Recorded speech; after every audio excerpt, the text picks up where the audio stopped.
You ask Tiger to solve. This deals with linear equations with one unknown. The final result is y equals -6. Let's solve it step by step. Group all constants on the right side of the equation. Subtract 3 from both sides. Group like terms. Simplify the arithmetic.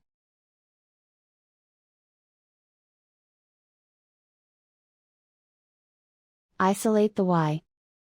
Multiply both sides by inverse fraction 2 over -1.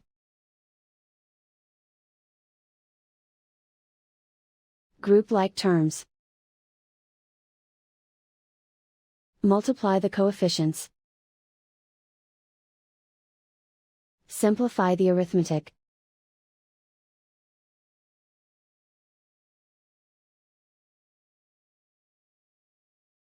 And so the final result is y equals -6.